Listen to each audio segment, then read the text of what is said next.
Hello, I'm Williamjerk from N.G.F. In this episode of 8-Bit Reviews, I will be reviewing the 1989 classic from Sega Genesis, Golden Axe.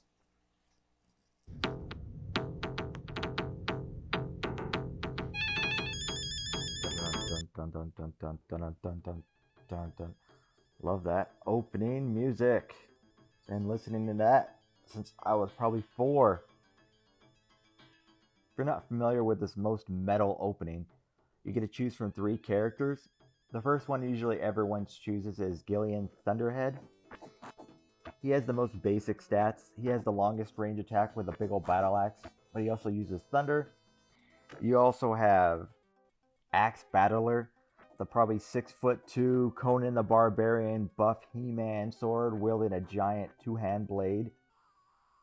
That has an okay, probably the weakest kind of magic. Not my favorite. I usually just like going in slashing away.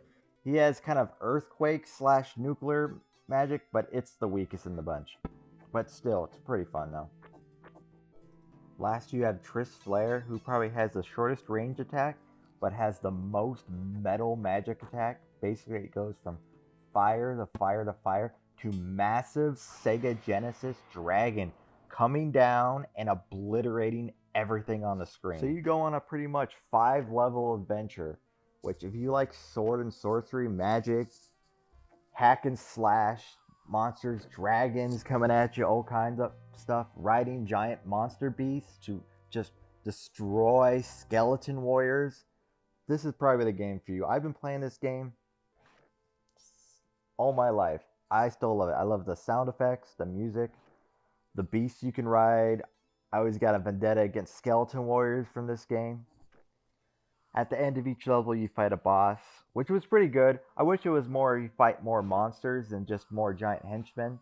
They fixed that on the later series of the games, but in between each levels, you get a resting scene where you can replenish your health with food that you kick out of little dwarfs, who also give you magic, who replenish that so you can fight more bad guys.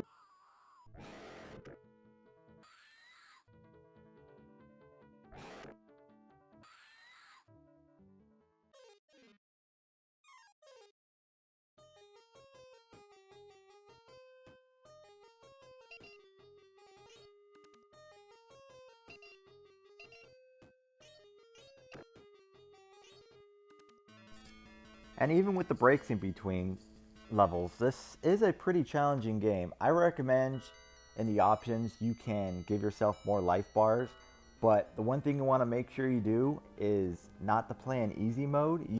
If you play on beginner, you won't get the entire game. There's 2 Death Adders in the game. The first one that kidnaps the king and queen, and the mystery Death Adder who actually has the golden axe that's been controlling everything behind the scenes at the fortress. So if you want to get the full experience, I do recommend you play the arcade mode. The game's not too long. You could probably beat it in half an hour. It's not too difficult either. That's the one problem with this game. The AI, I learned as a child, you can kind of duke out. Like if there's a pit behind you or to the right side, you can just slightly move to the right and they will just walk right into it.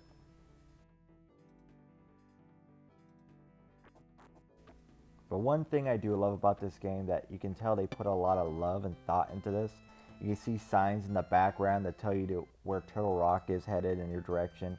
Each villain and creature, they all have names. If you beat the end of the game, at the end of the credits, they all have their own names and they do their animations. Even between levels, it shows a map and it charts your progress.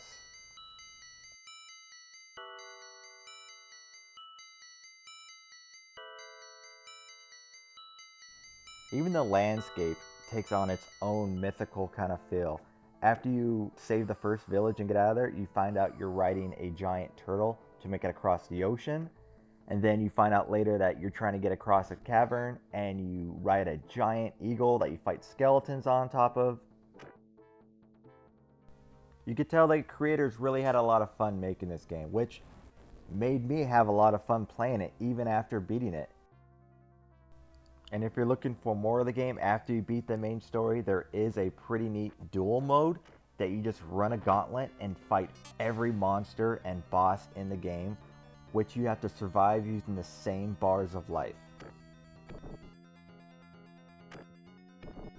One thing that blew my mind as a child is that the creators of this game also did Altered Beast, which they snuck in one of their creatures into this game, into their chicken legs, which just blew my mind as a child. And lastly, this is a pretty awesome game. If you want to play it, it's on the Sega collection. I believe it's on PlayStation and Xbox and Switch. It's pretty much on anything right now. It's an incredible game. If you want to play a good slasher, mythology, fantasy, magic, dwarf dragon game, this is definitely a game to play. For me, Williamjerk, I'm going to give this game 8 out of 10 golden axes.